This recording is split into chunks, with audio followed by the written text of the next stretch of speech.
On behalf of the National Coordinator of the GSFP, we wish to express our sincerest thanks to the Japanese government for this laudable intervention.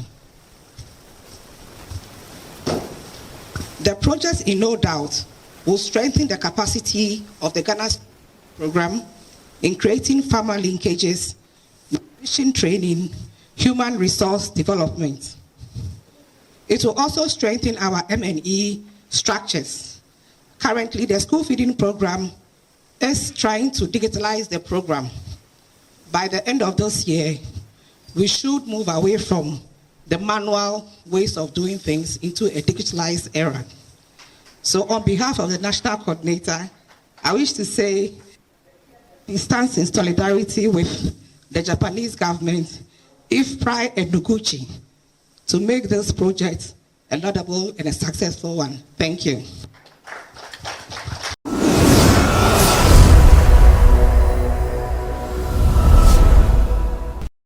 On behalf of the Embassy of Japan in Ghana, I'm pleased to be here today and to share a few words with you at the inception ceremony. First and foremost, I wish to extend my appreciation to the International Food Policy Institute and the Ifpri Nmimr Institute for Medical Research for putting this project together. Let me also thank the Japanese experts who are here to support the project with their experience and best practices from Japan. The project is formulated around a very key subject, that is education, whose importance cannot be disputed. When school children attend classes hungry, it severely impacts their ability to learn and develop their full potential. And this is one of the reasons why this project is very important. And personally, after my high school education, I taught for a year in one of the deprived communities in the Ashanti region. And I can attest the importance of the school feeding program. And it has been the traditional stance of Japan's Development Corporation, to build the foundations of self-help efforts of our partners. And Japan has been doing this both bilaterally and through international organizations.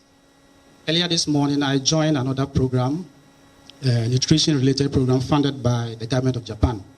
And it focused on improving the feeding practices of children for the first 1,000 days. And earlier today, the head of the economic section, Mr. Sonoda, joined you on another nutrition-related program. And we're having another one here today, this afternoon, for school children.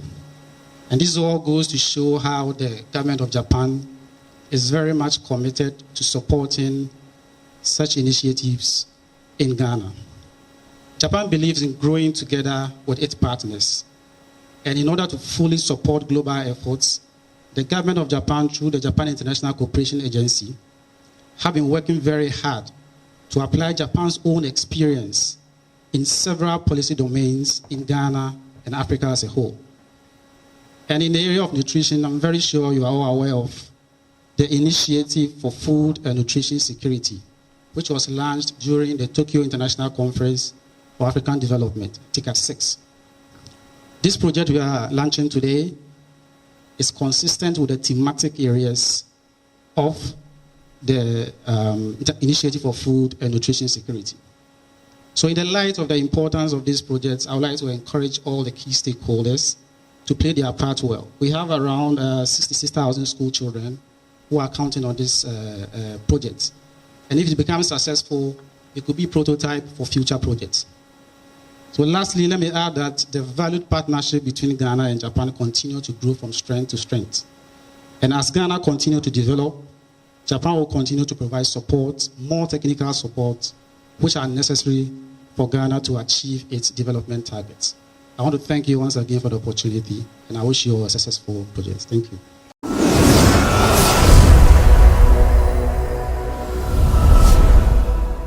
This is very important, and I think that personally, as a nutrition officer, I'm really happy that this is going to improve the food of the children.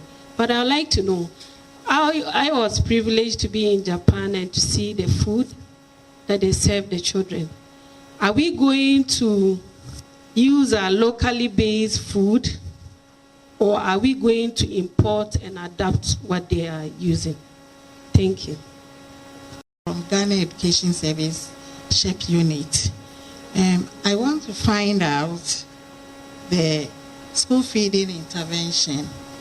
I want to find out of the 40 model schools, 20 will receive nutrition, behavior change, and intervention. And it will be done in a rural setting. So I want to find out whether the geographical areas have been identified and the duration of the program. And I want to know specifically the role of Ghana Education Service. Thank you. For the first question, the proportion of food to be procured from local production, locality. Yes, we try to maximize, at least increase, the proportion of the food procured locally. Definitely no need to rely on the imported food, of course. That's also very important for food chain perspective to encourage local production. And also this is important in my understanding at the time of facing increasing food prices. This is somehow a global issue. So anyway, we try to increase the local procurement rate, but depends on what is available in the locally. So we have to be very careful. So it's not, it has to be, in the end, it's customized for each school. Yes. So we, of course, respond to the socio-economic condition faced by local schools. And for the second, we have not come to any conclusion about geographic coverage yet. Yes, I don't have any stance and a comment, a view about, yes, any geographic focus at this stage in this project, not yet. For this meeting is to inform all stakeholders about our intentions and subsequently to call on you to help us to actually design the intervention. And I think key role to play in the nutrition of the meals as they stand now, and to help us also behavior change, education, and all of that. So you're a key stakeholder. Please, we'll be calling monitoring on in the schools as well. Thank you.